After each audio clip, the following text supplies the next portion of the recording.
In June 2026, a hacktivist discovered an exposed directory hidden inside the website of a private society called Dialog. No password, no warning. Inside were the names of 222 people registered for a closed retreat outside Dublin: investors, politicians, government officials, and technology executives. The system didn't just store their names, it ranked people by wealth, fame, and influence, mapped who knew whom, and helped decide who should meet next. One of the men who created this network was Peter Thiel. He also co-founded Palantir, software now embedded inside intelligence agencies and militaries. He financed and employed people who later reached the center of American government. But behind closed doors in Rome, Thiel was warning about a different kind of system, a global authority that would promise safety while gaining the power to monitor everyone. And while his companies and allies were moving deeper into American power, Thiel was quietly preparing another option, thousands of miles away. We were just talking about how you're still trapped in L.A. I'm still trapped in L.A. I know. A second citizenship, remote land in New Zealand. And, by 2026, a new address in Argentina. Peter Thiel helped build systems governments can no longer easily replace. So why has he spent years buying the ability to escape them? To understand that, we have to go inside the room he helped build. The directory the hacktivist found wasn't a metaphor for secrecy. It was the thing itself. Actual code. Sitting exposed on the actual website of Dialog. Wired independently verified the material and published a portion of it directly. A companion dating platform asked members to log their political leaning and whether they were looking for love. The exposed material revealed that this private matching system existed and what kinds of information it was designed to collect. Session titles from the leaked agenda read like a deliberate provocation: Navigating World War III, Bring Back Nuclear, Build a Cult, moderated by the founder of a Christian networking site. How's your sex life? This is not proof of a command structure. Nobody votes here. And the guest list cuts across party lines sharply enough that everyone here agrees isn't true. Cory Booker and Ted Cruz have both attended. What the leak actually revealed was a machine for manufacturing proximity, engineered deliberately to put people who later make decisions in separate rooms through the same conversation first, off the record. Thiel co-founded Dialog in 2006 with data entrepreneur Orrin Hoffman, now its chairman. 2 decades later, names from that circle sit inside the rooms that actually run the country. J.D. Vance, a venture capitalist Thiel had funded for years, is vice president. David Sachs holds a formal AI and crypto policy role in the same administration. Michael Kratsios, once at Thiel Capital, now directs the White House Office of Science and Technology Policy. Thiel's first attempt at this kind of influence was more direct and less successful. In 2016, a seat on Trump's transition team, most of his recommendations quietly ignored. A decade later, his network stopped needing him to hold a seat at all. Among the questions circulating through rooms engineered like this one now sits above almost all the others. Who will control artificial intelligence? Joe Rogan asks him straight, 5 years from now, what does AI actually look like? There's a pause before Thiel answers, the kind that happens when someone is deciding, live, how honest to be. Nobody has a clue. Right, which is true, which pretty much all the experts say. You know, I would say,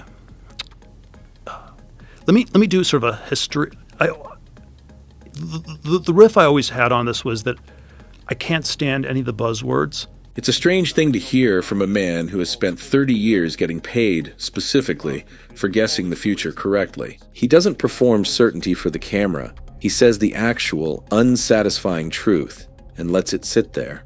Then he offers a theory anyway. And it's the sharpest sentence in 3 hours of tape.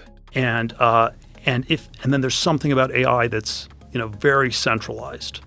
I had this one-liner years ago where it was, if we say that crypto is libertarian, can we also say that AI is communist? Not as an insult, as an engineering observation. Crypto, by design, spreads control across a wide network of participants. AI runs in the opposite direction. Training a frontier model costs so much in chips, electricity, and data center capacity that only a handful of companies on the planet can even attempt it. The AI revolution may look like software on your phone.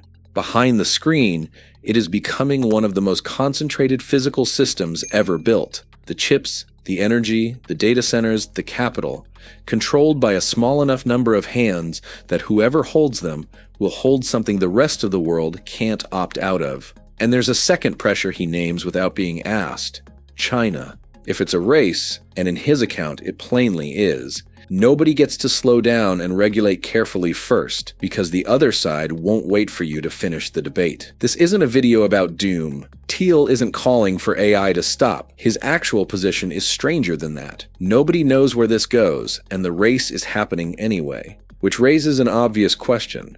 If the future is this unpredictable, why does his answer keep being to accelerate, not to slow down? Because in his account, the alternative, the world staying exactly as it's been for 50 years, is worse.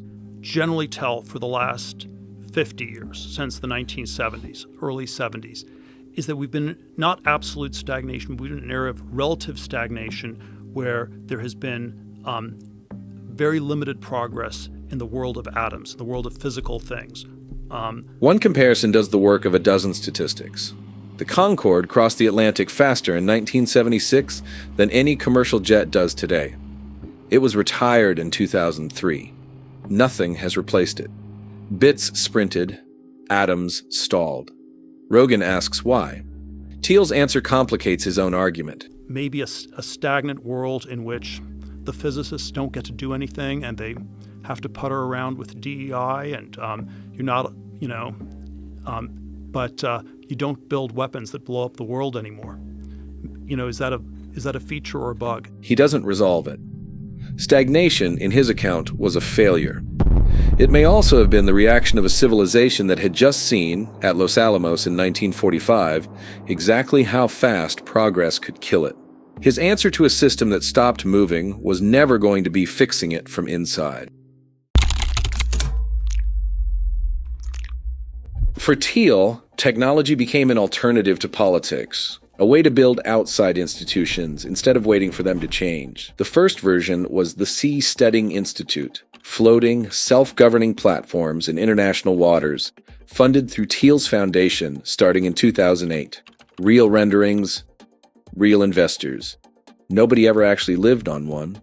So the idea moved onto land through a venture firm called Pronomos Capital. Its flagship project, Prospera, a private enclave on the Honduran island of Roatan, its own courts, a flat 1% business tax. Locals from the neighboring community of Crawfish Rock filed formal objections, saying the project had claimed land and coastline their families had used for generations without their consent. Then Honduras elected a new government, and the new government repealed the law that had made Prospera legal in the first place. Prospera's backers responded with an international damages claim against the Honduran state, filed with the World Bank's arbitration body.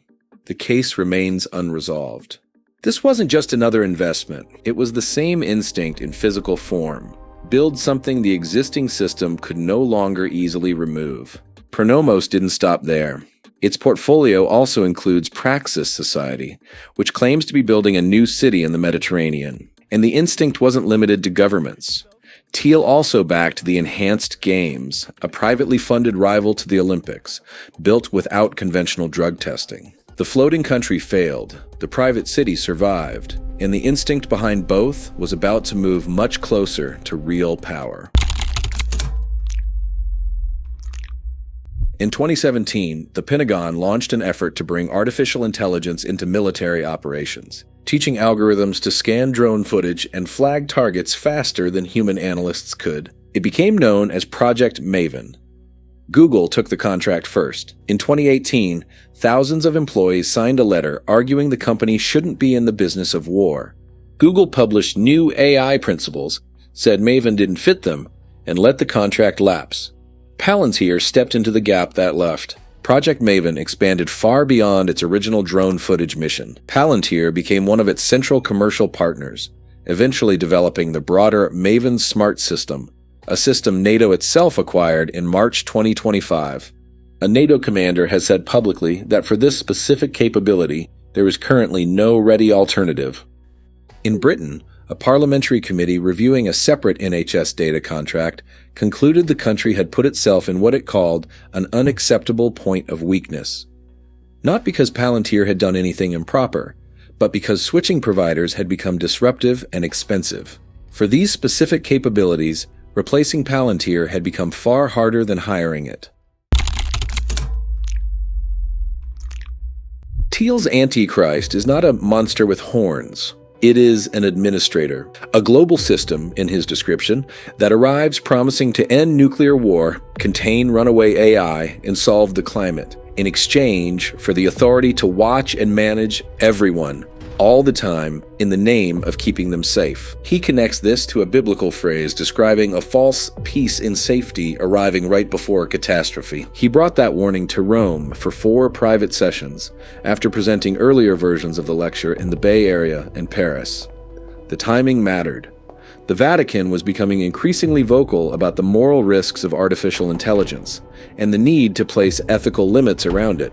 The way you push back is you need to regulate it, and you need to govern it, and you need to do it globally.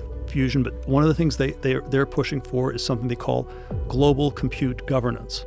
From my point of view, sounds even worse. In Thiel's argument, the cure may become more dangerous than the technology it was meant to control. DW journalist Fritz Espenmob, who has tracked Thiel's ideas for years, thinks the religious framing is doing convenient political work. So for him, the Antichrist is sort of like a stand-in for a desire of state institutions, mostly international institutions, to regulate technological innovation, which he's against. Theologian Massimo Fagioli reads it differently. In his view, technology is beginning to perform an almost religious function, offering its own kind of salvation, its own answer to human limitation. The two readings don't cancel each other out. The same argument can genuinely warn against centralized control and conveniently protect a billionaire from the regulations meant to restrain his own power.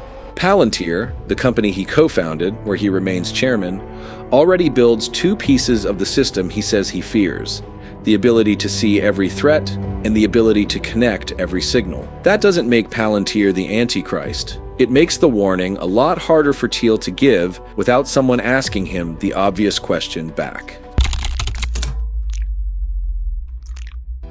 Go back to the joke at the start of this film. Rogan needling him about still being stuck in LA.